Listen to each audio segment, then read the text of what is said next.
Okay. So in this video, we'd like to go through the Infinity Pools, which is a spot DEX that is just went live on Base. And according to the website, they said they're offering the unlimited leverage with no liquidation risk. So to take a deeper dive into the protocol, first we would like to look at how the protocol is able to offer traders with unlimited leverage, and then second, how the protocol is able to save the trader from the worry of liquidation risk that is pretty common and almost always come with the high leverage. So the value proposition of this protocol is basically that allowing traders to take on high leverage and then with no liquidation risk. So in order to figure out how this protocol works, we first need to better understand how the normal leverage trading works. So in the current leverage trading setup, in order to build out a leverage position, first you need to prepare your own initial margin, and then you have to borrow. For example, today you begin with $100 of the initial margin, and then you want to build out a 10 times leverage position on the ETH leverage loan. So you need to borrow $900 from, for example, a liquidity pool or the lending pool. And then with $1,000 in total, you have to swap them into the 1 ETH, and therefore you have a 1 ETH loan leverage position. And when if the ETH price went up, if ETH price goes up, for example, to the $1,200, you'll walk away with the $200 of a profit, and then you'll have to return $900 of the USD farm you borrow at the very beginning, and then to retrieve the $100 for the initial margin you supply to build the leverage position. So this is the best case scenario. You build a leverage loan position and you walk away with the profit. However, there's often time that you will walk away with the loss. So let's say that you go through the similar process to build a leverage loan position. However, the price of the ETH went down to, for example, $920. So you'll be suffering from $80 of the loss. So $80 of the loss means that starting from the initial margin, you started with the $100, and after you suffer from the $80 of loss, you're only left with $20 of the margin. And you might think that the $20 of the margin is still good enough because you're still softened.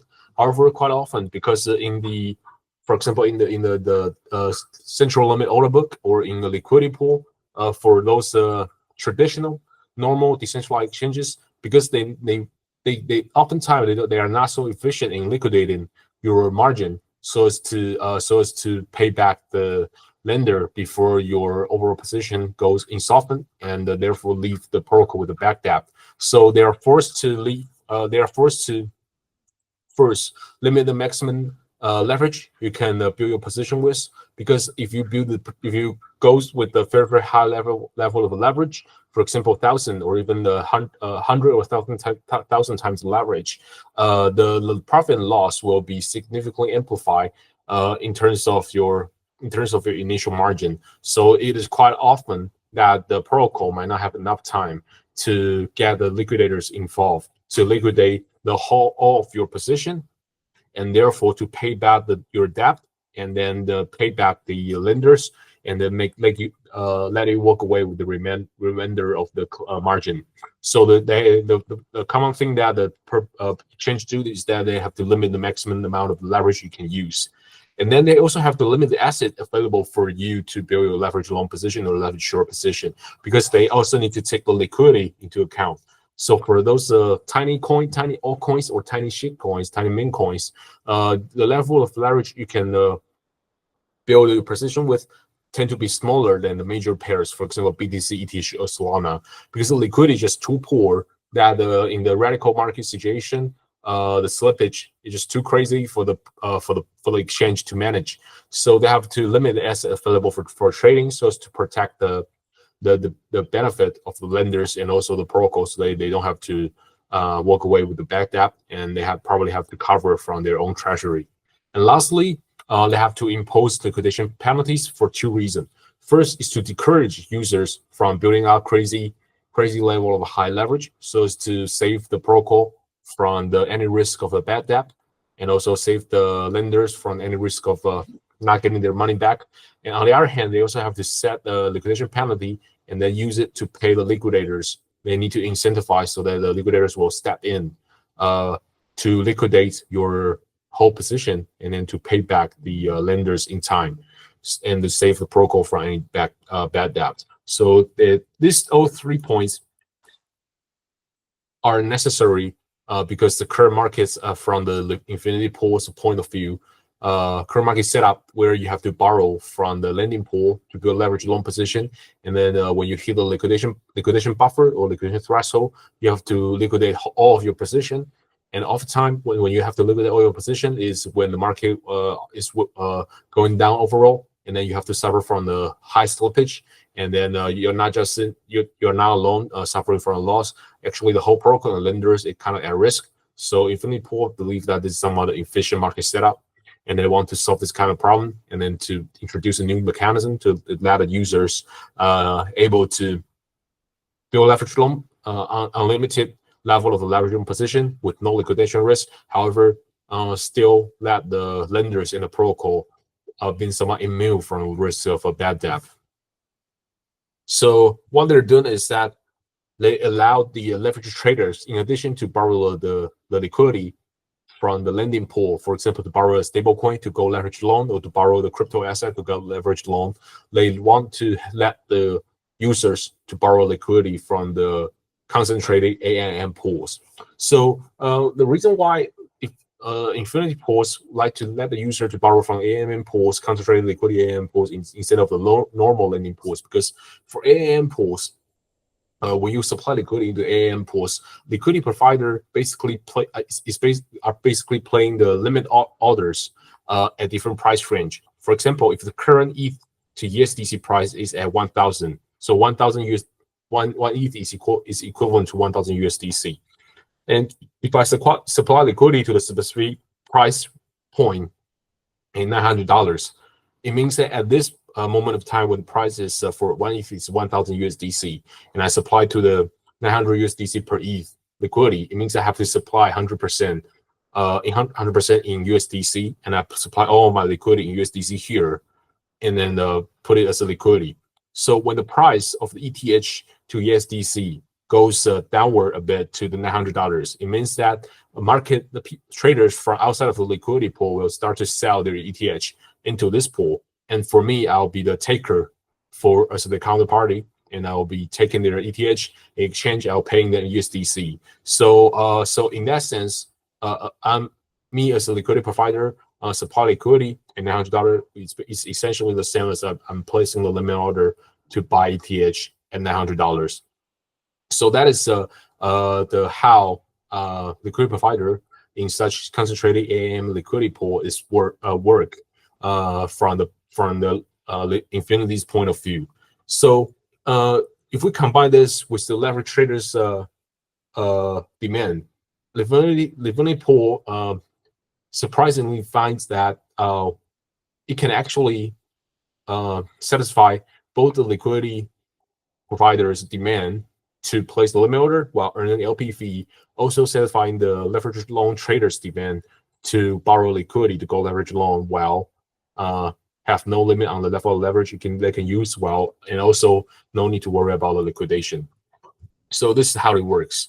So for example, when the current ETH price to USDC is 1,000 USDC per ETH, and then there's a leverage loan trader who want to open still the 10 times leverage with value of USDC, and he can come to the liquidity pool on Infinity pools to borrow $900 worth of USDC from the $900 price point of the concentrated liquidity, and then walk away with 1,000 USDC. And then he can use the 1,000 of the USDC to swap through the DEX aggregator connected to the Infinity pools for 1 ETH. And then when the ETH price, so after he purchased 1 ETH with $900 USDC, he's already borrowed from liquidity pool, and 100 USDC, he prepares an initial margin. And let's say if the price of the ETH stays above of $900, so it means that for the liquidity pool, the liquidity provider, his limit order he placed at $900, even though the liquidity position is already borrowed away by the leverage traders, However, his liquidity position is never triggered. So even though the price might go down a bit from 1,000 to, for example, 950, but his position is still never triggered. So it means that his limit order is not triggered. It means that if right now the leveraged loan position, leveraged loan traders want to unwind the position, he only needs to sell his ETH back to USDC. So he'll get $950 in returns. So he need to pay back the $900 to the liquidity provider and then walk away with the remaining $50. So he will suffer $50 USDC of loss. So you can see that in this case, even though the price went down a bit, but there's no liquidation risk, and the liquidation provider can still get a full amount of his money back, while the leveraged loan trader can choose when to unwind his own position. So let's say if in the worst scenario where the ETH price goes further downward below the $900 USDC. So for the liquidity provider's point of view, he first entered into the liquidity pool, placing his liquidity, concentrated liquidity, and price point of $900. And given that the current price has already goes down below the level of $900, it means that his limit order has been triggered. So he has to sell all of his liquidity position, $900 worth of liquidity position from USDC into ETH. And remember that the leveraged loan trader borrowed the liquidity position instead of the liquidity itself from the liquidity provider. So it means that right now, at the very beginning, the leveraged loan trader owe the liquidity provider $900 worth of ETH, $900 worth of USDC. But right now, given that ETH price has already gone down below the level of $900, and the liquidity position he borrowed from the liquidity provider has now been converted into 1 ETH. So it means that the leveraged loan traders now owes the liquidity provider 1 ETH instead of 1 USDC. Sorry, $900 for USDC. So you might wonder how the leveraged loan traders can convert his assets into ETH to repay the 1 ETH he borrowed from liquidity provider. And the answer given out by the liquidity pool, infinity pool, is that the leveraged loan traders does not need to worry about that, because at the very beginning of his trade, leveraged loan trader borrowed $900 worth of USDC and from the liquidity provider, and then swap them into the 1 ETH. So the moment when the liquidity provider's liquidity position is converted into 1 ETH, it is also the moment when the leveraged loan trader only need to return the 1 ETH he's holding back to the liquidity provider. It means that in this scenario, if in other exchanges, the liquidity provider might have already been liquidated to pay back the lender. However, on liquidity pool, he just need to return the 1 ETH he's holding with the $900 USDC he borrowed from liquidity provider. So it means that there's no swap involved. So from the exchange point of view, from infinity pool's point of view, and from the liquidity provider points of view, they don't really need to set out the liquidation buffer. They don't really need to set out a liquidation penalty, and they don't really need to worry about the liquidation route connected with the DEX aggregator, because there's no swap involved.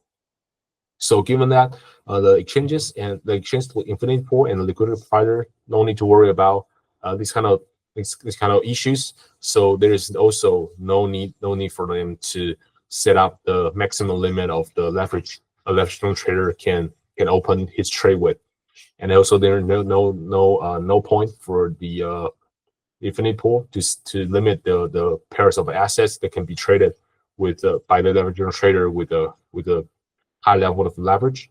And also there's no need to set out the liquidation penalty to incentivize the liquidator to step in, because even though the margin of the leverage traders is already used up by his own P&L, there is no need to liquidate his own asset. He just need to return the asset he's holding. So this is the fundamental difference between the infinity pools and the other leverage trading protocol. In other leverage trading protocol, leverage traders are borrowing from lending pool And for example, the leverage trader wants to go leverage loan, they are borrowing stable coins. And when his margin is used up by his loss, he will need to be liquidated, because and oftentimes because of liquidated incur market impact and slippage. So the protocols, exchanges, and the lenders need to set up the maximum leverage that leverage traders can use, and also need to set up a liquidation buffer, and also need to set up the pairs the liquid leverage trader can trade upon, and also need to set up a liquidation penalty, all because they need to add a second line of defense in case there's any market volatility, and then to prevent them from suffering from the bad debt and the insolvency. However, in the infinity pools, leverage trader, instead of borrowing from the lenders, they are borrowing from the AAM concentrated liquidity providers. And in this case, they are borrowing the whole liquidity provision position instead of the liquidity itself.